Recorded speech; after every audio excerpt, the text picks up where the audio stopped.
علیکم ورحمۃ اللہ وبرکاتہ۔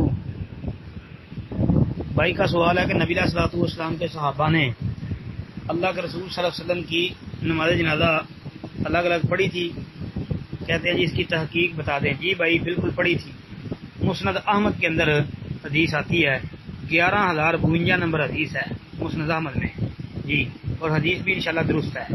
اس میں ہے کہ نبی علیہ الصلوۃ والسلام کے صحابہ جو ہے وہ آپ صلی اللہ علیہ وسلم کی نماز جنازہ جو ہے وہ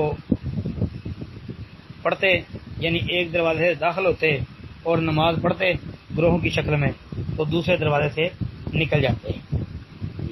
تو صحابہ نے جتھوں کی شکل میں، گروہوں کی شکل میں یہ نماز پڑھی ہے۔ یہ مسند احمد کی حدیث ہے۔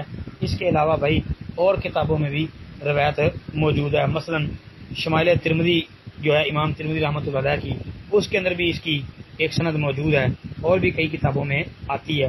بہرحال جی نبی علیہ الصلوۃ والسلام کی نماز جنازہ صحابہ نے گروہ کی شکل میں پڑھی ہے۔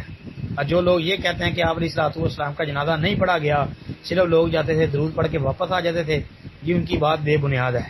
باقاعدہ جنازہ پڑھا تھا، صرف یہ بات ہے کہ امام کوئی نہیں بنا تھا، فردن یعنی الگ الگ پڑھا تھا، ٹولیوں کی شکل میں جاتے تھے اور اپنی اپنی نماز پڑھ کے جنازے کی تو واپس آ جاتے تھے، امام کوئی نہیں بنا تھا۔ السلام علیکم۔